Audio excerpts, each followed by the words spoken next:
The Trojans, after a 7 years' voyage, set sail for Italy, but are overtaken by a dreadful storm, which Aeolus raises at the request of Juno. The tempest sinks one and scatters the rest. Neptune drives off the winds and calms the sea. Aeneas, with his own ship and 6 more, arrives safe at an African port. Venus complains to Jupiter of her son's misfortunes. Jupiter comforts her and sends Mercury to procure him a kind reception among the Carthaginians. Aeneas, going out to discover the country, meets his mother in the shape of a huntress, who conveys him in a cloud to Carthage, where he sees his friends whom he thought lost, and receives a kind entertainment from the queen. Dido, by device of Venus, begins to have a passion for him, and after some discourse with him, desires the history of his adventures since the siege of Troy. The Aeneid, Book 1 Arms, and the man I sing, who forced by fate and haughty Juno's unrelenting hate, expelled and exiled, left the Trojan shore. Long labors both by sea and land he bore, and in the doubtful war, before he won the Latian realm and built the destined town, his banished gods restored to rights divine, and settled sure succession in his line, from whence the race of Alban fathers come, and the long glories of majestic Rome. O Muse, the causes and the crimes relate. What goddess was provoked, and whence her hate? For what offense the Queen of Heaven began to persecute so brave, so just a man, involved his anxious life in endless cares, exposed to wants, and hurried into wars? Can heavenly minds such high resentment show, or exercise their spite in human woe? Against the Tiber's mouth, but far away, an ancient town was seated on the sea, a Tyrian colony, the people made stout for the war, and studious of their trade. Carthage the name, beloved by Juno more than her own Argos, or the Samian shore. Here stood her chariot, here, if heaven were kind, the seat of awful empire she designed. Yet she had heard an ancient rumor fly, long cited by the people of the sky, that times to come should see the Trojan race her Carthage ruin and her towers deface, nor thus confined the yoke of sovereign sway should on the necks of all the nations lay. She pondered this, and feared it was in fate, nor could forget the war she waged of late for conquering Greece against the Trojan state. Besides, long causes working in her mind, and secret seeds of envy lay behind. Deep graven in her heart, the doom remained of partial Paris, and her form disdained. The grace bestowed on ravished Ganymede, Electra's glories, and her injured bed. Each was a cause alone, and all combined to kindle vengeance in her haughty mind. For this, far distant from the Latian coast, she drove the remnants of the Trojan host, and 7 long years the unhappy wandering train were tossed by storms and scattered through the main. Such time, such toil, required the Roman name, such length of labor for so vast a frame. Now scarce the Trojan fleet, with sails and oars, had left behind the fair Sicilian shores, entering with cheerful shouts the watery rain, and plowing frothy furrows in the main. When, laboring still with endless discontent, the Queen of Heaven did thus her fury vent. "Then am I vanquished? Must I yield?" said she. "And must the Trojans reign in Italy? So fate will have it, and Jove adds his force, nor can my power divert their happy course. Could angry Pallas, with revengeful spleen, the Grecian navy burn and drown the men? She, for the fault of one offending foe, the bolts of Jove himself presumed to throw. With whirlwinds from beneath she tossed the ship, and bare exposed the bosom of the deep. Then, as an eagle gripes the trembling game, the wretch, yet hissing with her father's flame, she strongly seized, and with a burning wound transfixed, and naked on a rock she bound. But I, who walk in awful state above the majesty of heaven, the sister wife of Jove, for length of years my fruitless force employ against the thin remains of ruined Troy. What nations now to Juno's power will pray, or offerings on my slighted altars lay?" Thus raged the goddess, and with fury fraught. The restless regions of the storms she sought, where in a spacious cave of living stone, the tyrant Aeolus from his airy throne, with power imperial curbs the struggling winds, and sounding tempests in dark prisons binds. This way and that the impatient captives tend, and pressing for release the mountains rend. High in his hall the undaunted monarch stands, and shakes his scepter, and their rage commands, which did he not, their unresisted sway would sweep the world before them in their way. Earth, air, and seas through empty space would roll, and heaven would fly before the driving soul. In fear of this, the Father of the gods confined their fury to those dark abodes, and locked them safe within, oppressed with mountain loads, imposed a king with arbitrary sway, to loose their fetters or their force allay. To whom the suppliant queen her prayers addressed, and thus the tenor of her suit expressed: O Aeolus, for to thee the King of heaven the power of tempests and of winds has given. Thy force alone their fury can restrain, and smooth the waves or swell the troubled main. A race of wandering slaves abhorred by me, with prosperous passage cut the Tuscan sea. To fruitful Italy their course they steer, and for their vanquished gods design new temples there. Raise all thy winds, with night involve the skies, sink or disperse my fatal enemies. Twice 7, the charming daughters of the main, around my person wait and bear my train. Succeed my wish, and second my design. The fairest Deipea shall be thine, and make thee father of a happy line. To this the god: 'Tis yours, O queen, to will the work which duty binds me to fulfill. These airy kingdoms and this wide command are all the presents of your bounteous hand. Yours is my sovereign's grace, and, as your guest, I sit with gods at their celestial feast. Raise tempests at your pleasure, or subdue. Dispose of empire which I hold from you. He said, and hurled against the mountain side his quivering spear, and all the god applied. The raging winds rush through the hollow wound, and dance aloft in air, and skim along the ground. Then, settling on the sea, the surges sweep, raise liquid mountains and disclose the deep. South, east, and west with mixed confusion roar, and roll the foaming billows to the shore. The cables crack, the sailors' fearful cries ascend, and sable night involves the skies, and heaven itself is ravished from their eyes. Loud peals of thunder from the poles ensue, then flashing fires the transient light renew. The face of things a frightful image bears, and present death in various forms appears. Struck with unusual fright, the Trojan chief, with lifted hands and eyes invokes relief, and thrice and 4 times happy those, he cried, that under Ilian walls before their parents died. Tydides, bravest of the Grecian train, why could not I by that strong arm be slain, and lie by noble Hector on the plain, or great Sarpedon, in those bloody fields where Simois rolls the bodies and the shields of heroes, whose dismembered hands yet bear the dart aloft, and clench the pointed spear. Thus while the pious prince his fate bewails, fierce Boreas drove against his flying sails, and rent the sheets. The raging billows rise, and mount the tossing vessels to the skies. Nor can the shivering oars sustain the blow. The galley gives her side and turns her prow, while those astern, descending down the steep, through gaping waves behold the boiling deep.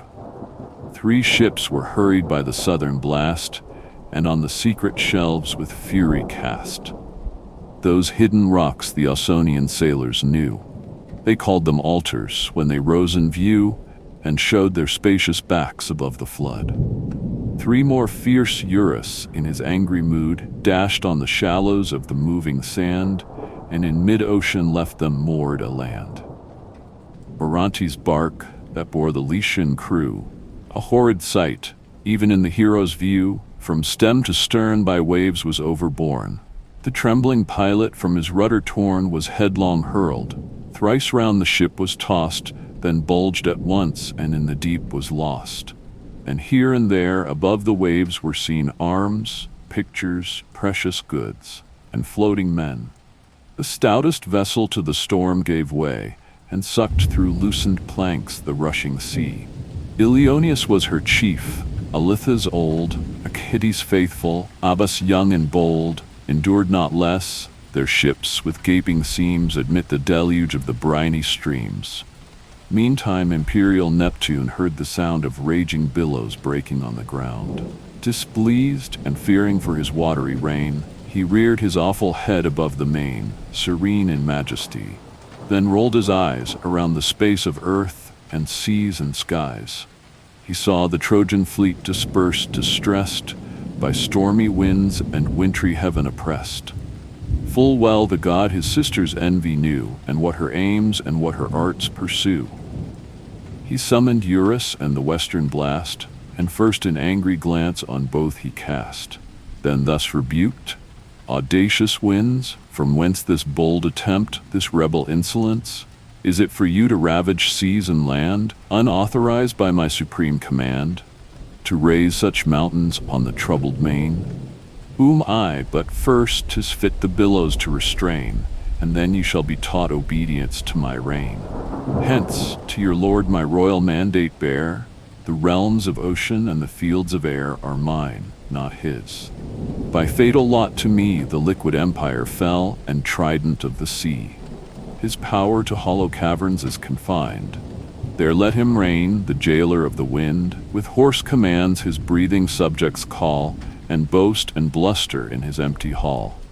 He spoke, and while he spoke he smoothed the sea, dispelled the darkness, and restored the day. Cymothoe, Triton, and the sea-green train of beauteous nymphs, the daughters of the main, clear from the rocks the vessels with their hands.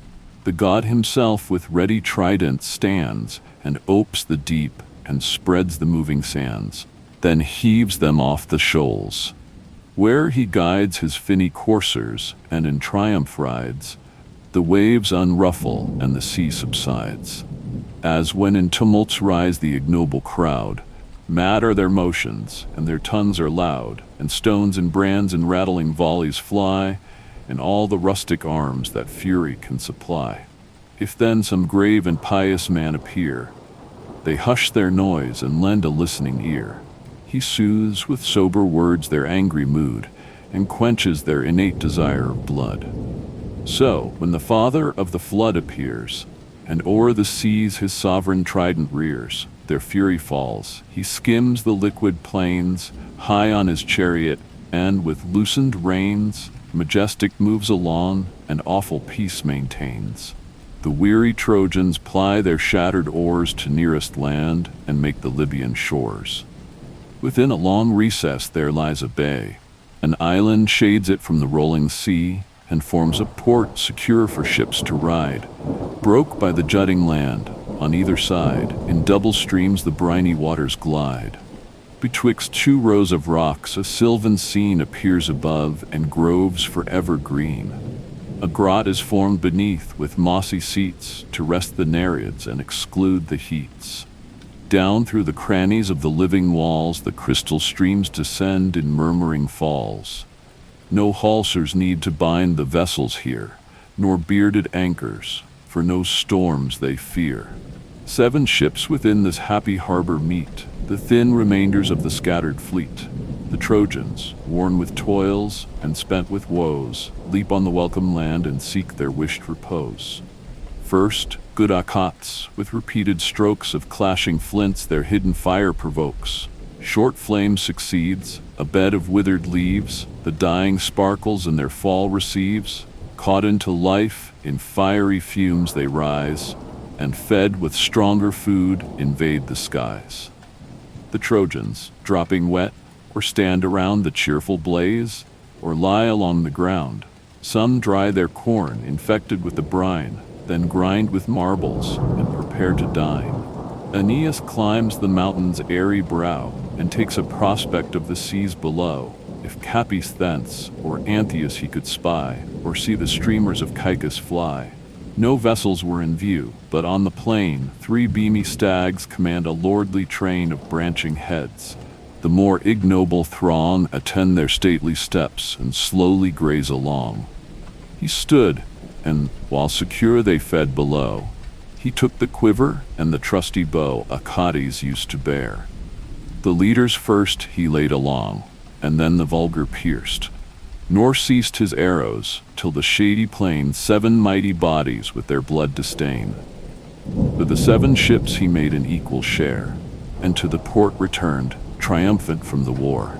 The jars of generous wine, assessed as gift, when his Trinacrian shores the navy left, he set a broach, and for the feast prepared, in equal portions with the venison shared. Thus, while he dealt it round, the pious chief forwards, with cheerful words allayed the common grief. Endure and conquer. Jove will soon dispose to future good our past and present woes. With me, the rocks of Scylla you have tried, the inhuman Cyclops and his den defied. What greater ills hereafter can you bear? Resume your courage and dismiss your care. An hour will come with pleasure to relate your sorrows past as benefits of fate. Through various hazards and events, we move to Latium and the realms foredoomed by Jove. Called to the seat, the promise of the skies, where Trojan kingdoms once again may rise. Endure the hardships of your present state, live and reserve yourselves for better fate. These words he spoke, but spoke not from his heart. His outward smiles concealed his inward smart. The jolly crew, unmindful of the past, the quarry share their plenteous dinner haste. Some strip the skin, some portion out the spoil. The limbs yet trembling in the cauldrons boil. Some on the fire the reeking entrails broil. Stretched on the grassy turf, at ease they dine, restore their strength with meat, and cheer their souls with wine. Their hunger thus appeased, their care attends the doubtful fortune of their absent friends. Alternate hopes and fears their minds possess, whether to deem 'em dead or in distress. Above the rest, Aeneas mourns the fate of brave Orontes, and the uncertain state of Gyas, Lycus, and of Amycus. The day, but not their sorrows, ended thus, when from aloft almighty Jove surveys earth, air, and shores, and navigable seas. At length on Libyan realms he fixed his eyes, whom, pondering thus on human miseries, when Venus saw, she with a lowly look, not free from tears, her heavenly sire bespoke. O King of gods and men, whose awful hand disperses thunder on the seas and land, disposing all with absolute command, how could my pious son thy power incense? Or what, alas, is vanished Troy's offense? Our hope of Italy not only lost, on various seas by various tempests tossed, but shut from every shore and barred from every coast. You promised once, a progeny divine of Romans, rising from the Trojan line, in after times should hold the world in awe, and to the land and ocean give the law. How is your doom reversed, which eased my care when Troy was ruined in that cruel war? Then fates to fates I could oppose, but now, when fortune still pursues her former blow, what can I hope? What worse can still succeed? What end of labors has your will decreed? Antenor from the midst of Grecian hosts could pass secure and pierce the Illyrian coasts, where, rolling down the steep, Timavus raves, and through 9 channels disembogues his waves. At length he founded Padua's happy seat, and gave his Trojans a secure retreat. There fixed their arms, and there renewed their name, and there in quiet rules and crowned with fame. But we, descended from your sacred line, entitled to your heaven and rights divine, are banished earth, and for the wrath of one, removed from Latium and the promised throne. Are these our scepters? These our due rewards? And is it thus that Jove his plighted faith regards? To whom the father of the immortal race, smiling with that serene indulgent face, with which he drives the clouds and clears the skies, first gave a holy kiss, then thus replies, Daughter, dismiss thy fears. To thy desire the fates of thine are fixed, and stand entire.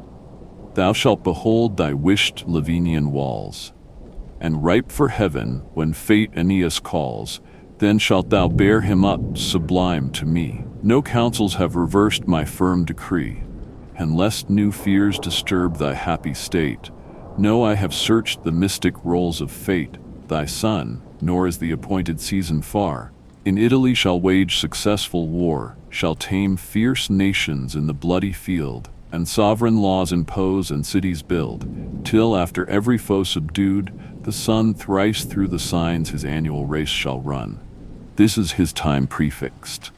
Ascanius then, now called Iulus, shall begin his reign. He 30 rolling years the crown shall wear, then from Lavinium shall the seat transfer, and with hard labor Alba Longa build.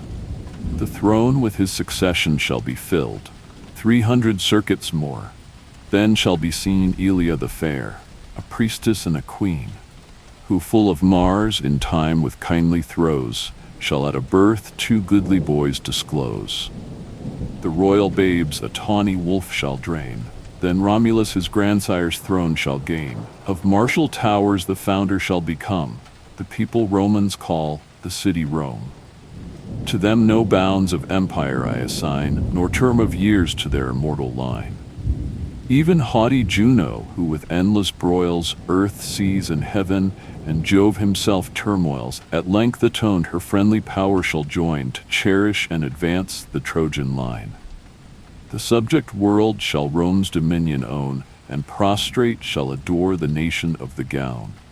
An age is ripening in revolving fate, when Troy shall overturn the Grecian state, and sweet revenge her conquering sons shall call, to crush the people that conspired her fall. Then Caesar from the Julian stock shall rise, whose empire ocean and whose fame the skies alone shall bound, whom, fraught with eastern spoils, our heaven, the just reward of human toils, securely shall repay with rites divine, and incense shall ascend before his sacred shrine. Then dire debate and impious war shall cease, and the stern age be softened into peace. Then banished faith shall once again return, and vestal fires in hallowed temples burn, and Remus with Quirinus shall sustain the righteous laws, and fraud and force restrain. Janus himself before his fane shall wait, and keep the dreadful issues of his gate, with bolts and iron bars. Within remains imprisoned fury, bound in brazen chains. High on a trophy raised of useless arms, he sits and threats the world with vain alarms.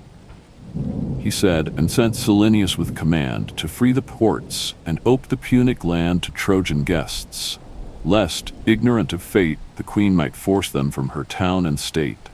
Down from the steep of heaven Silenius flies, and cleaves with all his wings the yielding skies. Soon on the Libyan shore descends the god, performs his message and displays his rod. The surly murmurs of the people cease, and as the fates required they give the peace. The queen herself suspends the rigid laws, the Trojans pities and protects their cause. Meantime, in shades of night, Aeneas lies. Care seized his soul and sleep forsook his eyes. But when the sun restored the cheerful day, he rose, the coast and country to survey, anxious and eager to discover more. It looked a wild, uncultivated shore. But whether humankind or beasts alone possessed the newfound region was unknown. Beneath a ledge of rocks his fleet he hides. Tall trees surround the mountain's shady sides. The bending brow above a safe retreat provides. Armed with 2 pointed darts, he leaves his friends, and true Achates on his steps attends. Lo, in the deep recesses of the wood, before his eyes his goddess mother stood, a huntress in her habit and her mien, her dress a maid, her air confessed a queen. Bare were her knees, and knots her garments bind. Loose was her hair, and wantoned in the wind. Her hand sustained a bow, her quiver hung behind. She seemed a virgin of the Spartan blood. With such array, Harpalus bestrode her Thracian courser and outstripped the rapid flood. Ho, strangers, have you lately seen, she said, one of my sisters like myself arrayed, who crossed the lawn or in the forest strayed? A painted quiver at her back she bore, varied with spots, a lynx's hide she wore, and at full cry pursued the tusky boar. Thus Venus, thus her son replied again, "None of your sisters have we heard or seen, O virgin, or what other name you bear above that style, O more than mortal fair.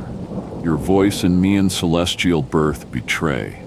If, as you seem, the sister of the day, or one at least of chaste Diana's train, let not an humble suppliant sue in vain, but tell a stranger long in tempests tossed, what earth we tread and who commands the coast. Then on your name shall wretched mortals call, and offered victims at your altars fall." "I dare not," she replied, "assume the name of goddess or celestial honors claim, for Tyrian virgins bows and quivers bear, and purple buskins o'er their ankles wear. No, gentle youth, in Libyan lands you are, a people rude in peace and rough in war. The rising city which from far you see is Carthage and a Tyrian colony.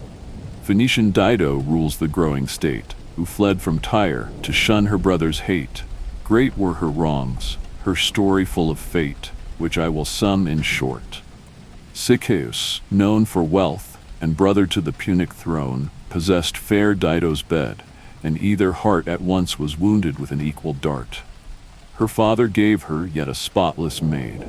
Pygmalion then the Tyrian scepter swayed, one who condemned divine and human laws. Then strife ensued, and cursed gold the cause. The monarch, blinded with desire of wealth, with steel invades his brother's life by stealth. Before the sacred altar made him bleed, and long from her concealed the cruel deed. Some tale, some new pretense, he daily coined, to soothe his sister and delude her mind. At length, in dead of night, the ghost appears of her unhappy lord. The spectre stares, and with erected eyes, his bloody bosom bares.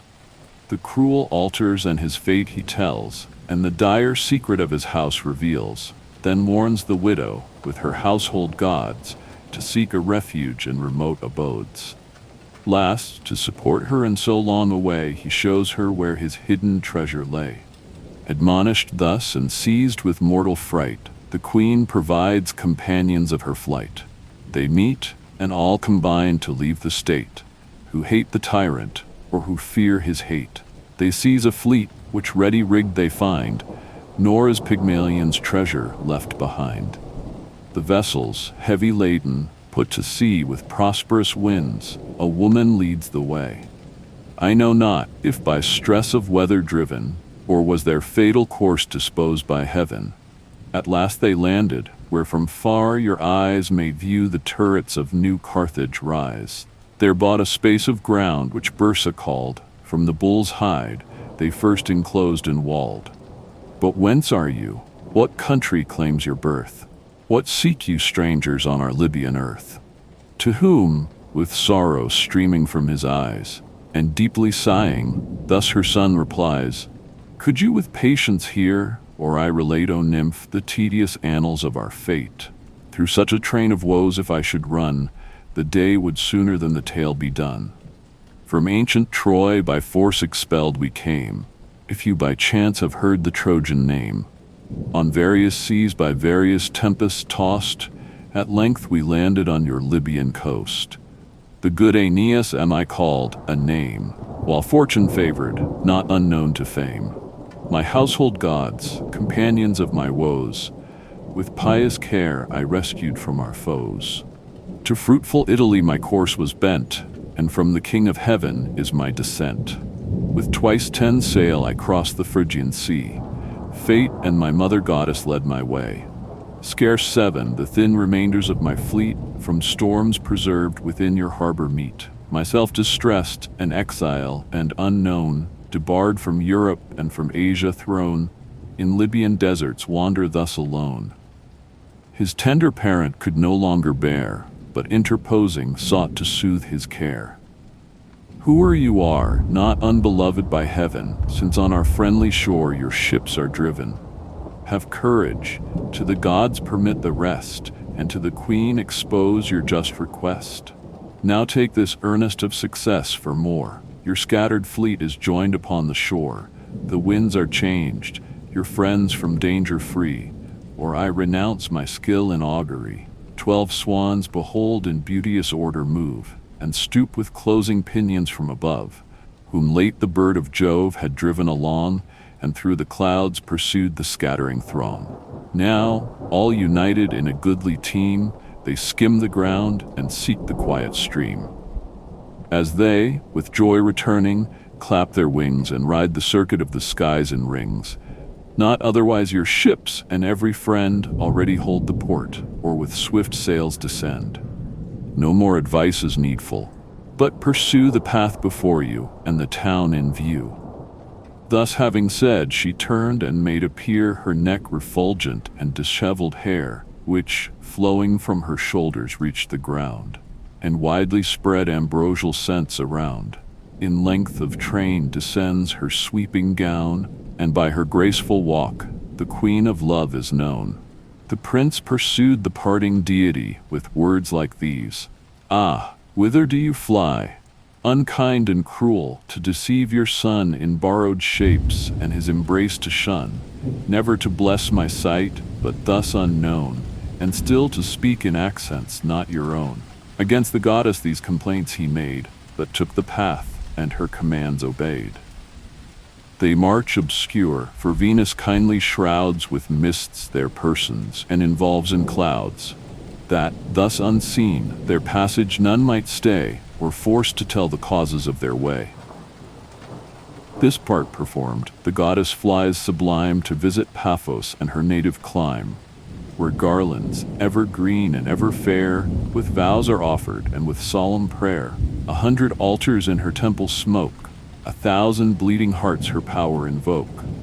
They climb the next ascent, and, looking down, now at a nearer distance view the town. The prince with wonder sees the stately towers, which late were huts and shepherds' homely bowers, the gates and streets, and hears from every part the noise and busy concourse of the mart. The toiling Tyrians on each other call to ply their labor. Some extend the wall, some build the citadel, the brawny throng or dig or push unwieldy stones along. Some for their dwellings choose a spot of ground, which, first designed, with ditches they surround. Some laws ordain, and some attend the choice of holy senates, and elect by voice. Here some design a mole, while others there lay deep foundations for a theater. From marble quarries mighty columns hew, for ornaments of scenes and future view. Such is their toil, and such their busy pains, as exercise the bees in flowery plains, when winter past and summer scarce begun, invites them forth to labor in the sun. Some lead their youth abroad, while some condense their liquid store, and some in cells dispense. Some at the gate stand ready to receive the golden burthen, and their friends relieve. All with united force combine to drive the lazy drones from the laborious hive. With envy stung, they view each other's deeds. The fragrant work with diligence proceeds. Thrice happy you, whose walls already rise, Aeneas said, and viewed with lifted eyes their lofty towers. Then entering at the gate, concealed in clouds, prodigious to relate, he mixed, unmarked, among the busy throng, borne by the tide, and passed unseen along. Full in the center of the town there stood, thick set with trees, a venerable wood. The Tyrians, landing near this holy ground, and digging here, a prosperous omen found. From under earth a courser's head they drew, their growth and future fortune to foreshew. This fated sign their foundress Juno gave, of a soil fruitful and a people brave. Sidonian Dido here with solemn state did Juno's temple build, and consecrate, enriched with gifts and with a golden shrine. But more the goddess made the place divine. On brazen steps the marble threshold rose, and brazen plates the cedar beams enclose. The rafters are with brazen coverings crowned, the lofty doors on brazen hinges sound. What first Aeneas in this place beheld, revived his courage and his fear expelled. For while expecting there the queen, he raised his wondering eyes and round the temple gazed, admired the fortune of the rising town, the striving artists and their art's renown. He saw in order painted on the wall, whatever did unhappy Troy befall. the wars that fame around the world had blown, all to the life and every leader known.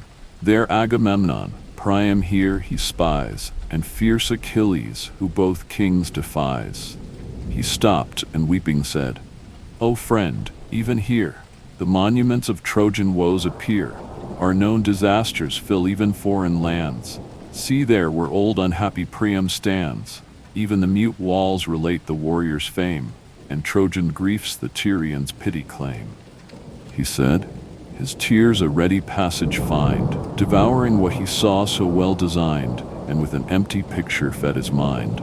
For there he saw the fainting Grecians yield, and here the trembling Trojans quit the field, pursued by fierce Achilles through the plain, on his high chariot driving o'er the slain. The tents of Rhesus next his grief renew, by their white sails betrayed to nightly view. And wakeful Diomed, whose cruel sword the sentries slew, nor spared their slumbering lord, then took the fiery steeds, ere yet the food of Troy they taste, or drink the Xanthian flood. Elsewhere he saw, where Troilus defied Achilles, an unequal combat tried. Then, where the boy disarmed, with loosened reins, was by his horses hurried o'er the plains, hung by the neck and hair, and dragged around. The hostile spear, yet sticking in his wound, with tracks of blood inscribed the dusty ground.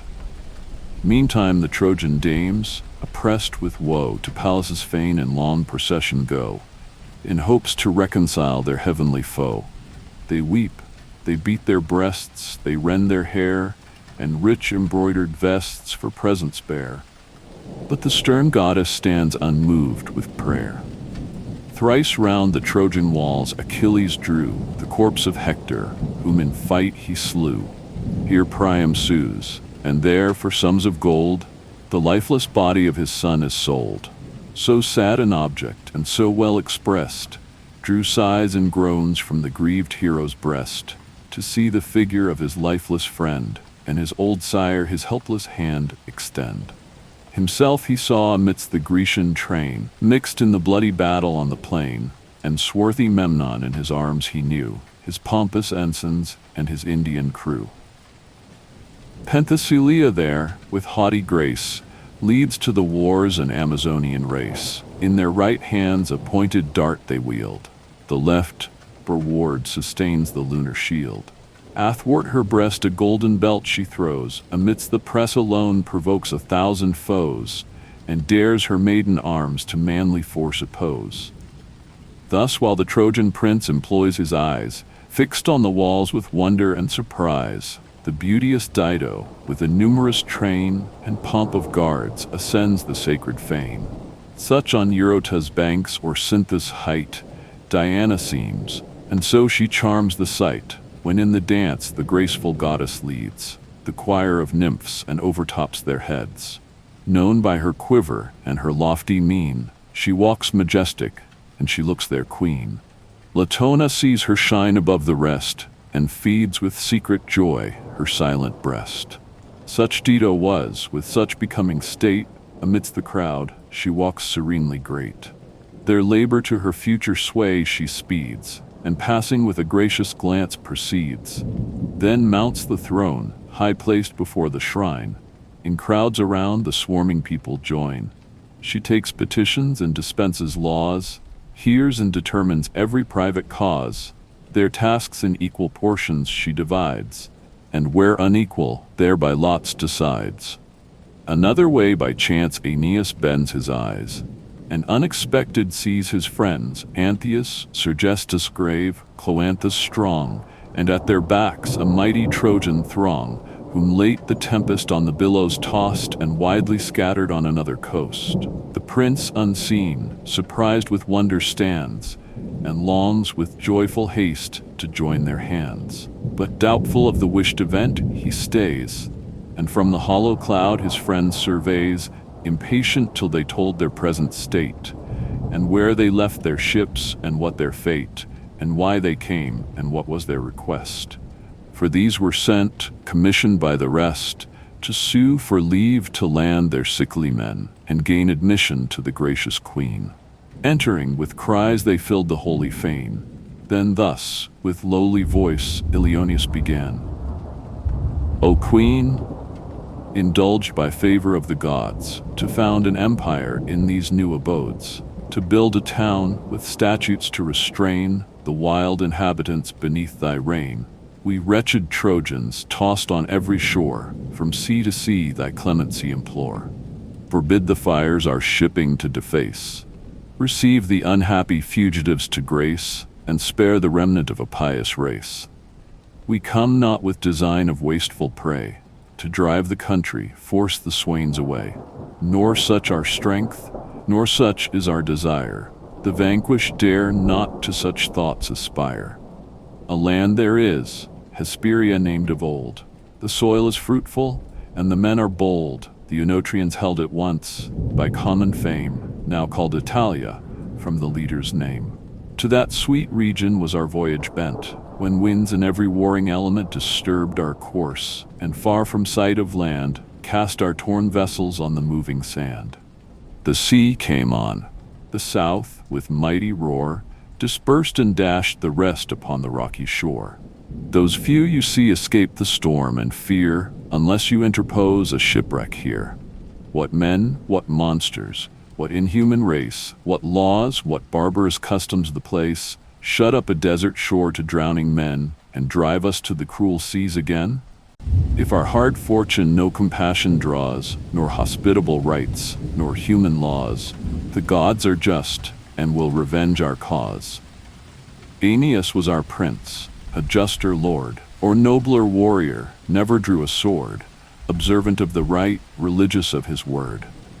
If yet he lives, and draws this vital air, nor we his friends, of safety shall despair, nor you, great queen, these offices repent, which he will equal, and perhaps augment. We want not cities nor Sicilian coasts, where King Acestes' Trojan lineage boasts. Permit our ships a shelter on your shores, refitted from your woods with planks and oars, that if our prince be safe, we may renew our destined course and Italy pursue. But if, O best of men, the fates ordain that thou art swallowed in the Libyan main, and if our young Iülus be no more, dismiss our navy from your friendly shore, that we to good Acestes may return, and with our friends our common losses mourn. Thus spoke Ilioneus. The Trojan crew with cries and clamors his request renew. The modest queen awhile, with downcast eyes, pondered the speech, then briefly thus replies. Trojans, dismiss your fears, my cruel fate, and doubts attending an unsettled state, force me to guard my coast from foreign foes. Who has not heard the story of your woes, the name and fortune of your native place, the fame and valor of the Phrygian race? We Tyrians are not so devoid of sense, nor so remote from Phoebus' influence. Whether to Latian shores your course is bent, or, driven by tempests from your first intent, you seek the good Acestes' government, your men shall be received, your fleet repaired, and sail with ships of convoy for your guard. Or would you stay, and join your friendly powers to raise and to defend the Tyrian towers? My wealth, my city, and myself are yours. And would to heaven the storm you felt would bring on Carthaginian coasts your wandering king. My people shall, by my command, explore the ports and creeks of every winding shore, and towns and wilds and shady woods, in quest of so renowned and so desired a guest. Raised in his mind the Trojan hero stood, and longed to break from out his ambient cloud. Aeneas found it, and thus urged his way. From whence, O goddess born, this long delay? What more can you desire? Your welcome sure, your fleet in safety, and your friends secure. One only wants, and him we saw in vain oppose the storm, and swallowed in the main. Orontes, in his fate our forfeit paid. The rest agrees with what your mother said. Scarce had he spoken, when the cloud gave way, the mists flew upward and dissolved in day. The Trojan chief appeared in open sight, august in visage and serenely bright. His mother goddess, with her hands divine, had formed his curling locks and made his temples shine, and given his rolling eyes a sparkling grace, and breathed a youthful vigor on his face, like polished ivory, beauteous to behold, or Parian marble, when enchased in gold. Thus radiant from the circling cloud he broke, and thus with manly modesty he spoke. He whom you seek am I, by tempests tossed and saved from shipwreck on your Libyan coast, presenting, gracious queen, before your throne, a prince that owes his life to you alone. Fair majesty, the refuge and redress of those whom fate pursues and wants oppress, you, who your pious offices employ to save the relics of abandoned Troy, receive the shipwrecked on your friendly shore, with hospitable rites relieve the poor, associate in your town a wandering train, and strangers in your palace entertain. What thanks can wretched fugitives return, who, scattered through the world, in exile mourn? The gods, if gods to goodness are inclined, if acts of mercy touch their heavenly mind, and more than all the gods, your generous heart, conscious of worth, requite its own desert. In you this age is happy, and this earth, and parents more than mortal gave you birth, while rolling rivers into seas shall run, and round the space of heaven the radiant sun, while trees the mountain tops with shade supply, your honor, name, and praise shall never die. Whate'er abode my fortune has assigned, your image shall be present in my mind. Thus having said, he turned with pious haste, and joyful his expecting friends embraced. With his right hand Ilioneus was graced, Serestus with his left. Then to his breast Cloanthus and the noble Gas pressed, and so by turns descended to the rest. The Tyrian queen stood fixed upon his face, pleased with his motions, ravished with his grace, admired his fortunes, more admired the man, then recollected stood, and thus began. What fate, O goddess born, what angry powers have cast you shipwrecked on our barren shores? Are you the great Aeneas, known to fame, who from celestial seed your lineage claim? The same Aeneas whom fair Venus bore to famed Anchises on the Idaean shore. It calls into my mind, though then a child, when Teucer came, from Salamis exiled, and sought my father's aid to be restored. My father Belus then with fire and sword invaded Cyprus, made the region bare, and conquering, finished the successful war. From him the Trojan siege I understood, the Grecian chiefs and your illustrious blood. Your foe himself the Dardan valor praised, and his own ancestry from Trojans raised. Enter, my noble guest, and you shall find, if not a costly welcome, yet a kind. For I myself, like you, have been distressed, till heaven afforded me this place of rest. Like you, an alien in a land unknown, I learned to pity woes so like my own. She said, and to the palace led her guest, then offered incense and proclaimed a feast.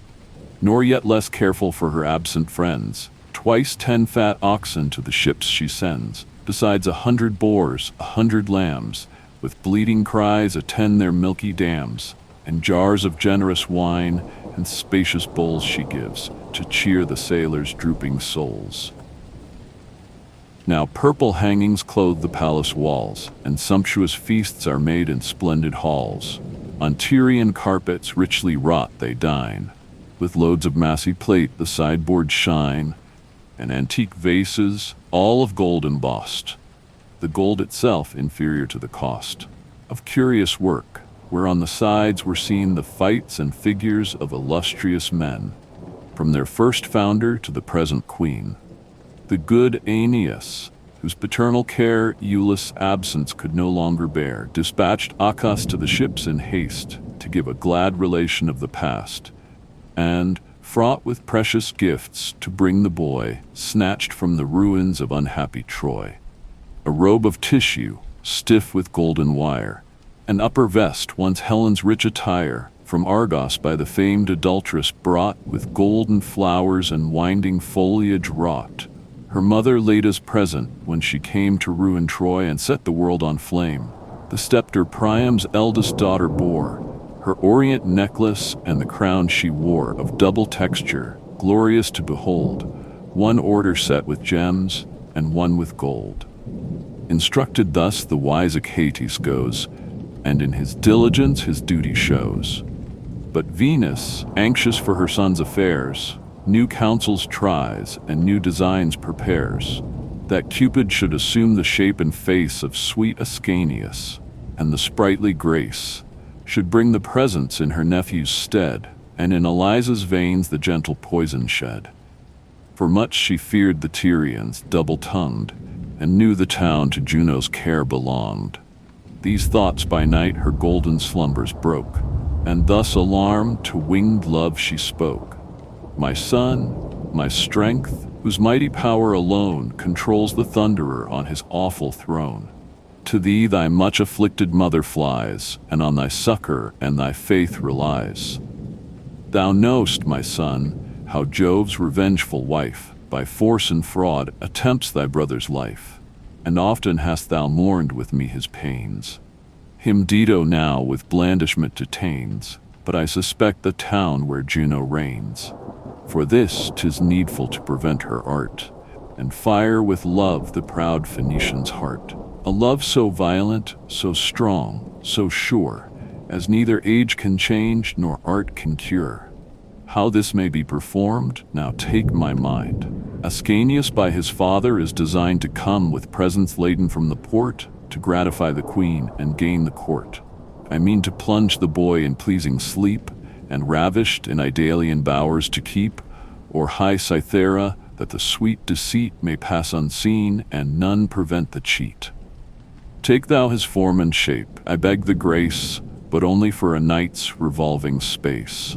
Thyself a boy, assume a boy's dissembled face, that when, amidst the fervor of the feast, the Tyrian hugs and fawns thee on her breast, and with sweet kisses in her arms constrains, thou mayst infuse thy venom in her veins. The god of love obeys, and sets aside his bow and quiver, and his plumy pride. He walks Iulus in his mother's sight, and in the sweet resemblance takes delight. The goddess then to young Ascanius flies, and in a pleasing slumber seals his eyes. Lulled in her lap, amidst a train of loves, she gently bears him to her blissful groves, then with a wreath of myrtle crowns his head, and softly lays him on a flowery bed. Cupid meantime assumed his form and face, following Achates with a shorter pace, and brought the gifts. The queen already sate amidst the Trojan lords in shining state, high on a golden bed. Her princely guest was next her side, in order sate the rest.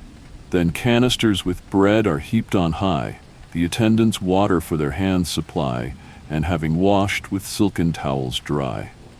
Next 50 handmaids in long order bore the censers, and with fumes the gods adore. Then youths and virgins twice as many join to place the dishes and to serve the wine. The Tyrian train, admitted to the feast, approach, and on the painted couches rest. All on the Trojan gifts with wonder gaze, but view the beauteous boy with more amaze. His rosy-colored cheeks, his radiant eyes, his motions, voice, and shape, and all the gods' disguise. Nor pass unpraised the vest and veil divine, which wandering foliage and rich flowers entwine. But far above the rest the royal dame, already doomed to love's disastrous flame, with eyes insatiate and tumultuous joy, beholds the presence and admires the boy. The guileful god about the hero long, with children's play and false embraces hung. Then sought the queen, she took him to her arms with greedy pleasure and devoured his charms. Unhappy Dido little thought what guessed, how dire a god she drew so near her breast. But he, not mindless of his mother's prayer, works in the pliant bosom of the fair, and molds her heart anew and blots her former care. The dead is to the living love resigned, and all Aeneas enters in her mind. Now, when the rage of hunger was appeased, the meat removed, and every guest was pleased, the golden bowls with sparkling wine are crowned, and through the palace cheerful cries resound. From gilded roofs to pending lamps display nocturnal beams that emulate the day. A golden bowl that shone with gems divine, the queen commanded to be crowned with wine, the bowl that Belus used, and all the Tyrian line. Then, silence through the hall proclaimed, she spoke. O hospitable Jove, we thus invoke, with solemn rites, thy sacred name and power. Bless to both nations this auspicious hour. So may the Trojan and the Tyrian line in lasting concord from this day combine. Thou, Bacchus, god of joys and friendly cheer, and gracious Juno, both be present here. And you, my lords of Tyre, your vows address to heaven with mine, to ratify the peace. The goblet then she took, with nectar crowned, sprinkling the first libations on the ground, and raised it to her mouth with sober grace, then sipping, offered to the next in place. 'Twas Bitias whom she called, a thirsty soul. He took the challenge and embraced the bowl, with pleasure swilled the gold, nor ceased to draw, till he the bottom of the brimmer saw. The goblet goes around. Iopas brought his golden lyre, and sung what ancient Atlas taught, the various labors of the wandering moon, and whence proceed the eclipses of the sun, the original of men and beasts, and whence the rains arise, and fires their warmth dispense, and fixed and erring stars dispose their influence. What shakes the solid earth? What caused delays the summer nights, and shortens winter days? With peals of shouts, the Tyrians praise the song. Those peals are echoed by the Trojan throng. The unhappy queen with talk prolonged the night, and drank large draughts of love with vast delight. Of Priam much inquired, of Hector more. Then asked what arms the swarthy Memnon wore, what troops he landed on the Trojan shore. The steeds of Diomed varied the discourse, and fierce Achilles with his matchless force. At length, as fate and her ill stars required, to hear the series of the war desired. Relate at large, my godlike guest, she said, the Grecian stratagems the town betrayed, the fatal issue of so long a war, your flight, your wanderings, and your woes declare. For since on every sea, on every coast, your men have been distressed, your navy tossed, 7 times the sun has either tropic viewed, the winter banished, and the spring renewed.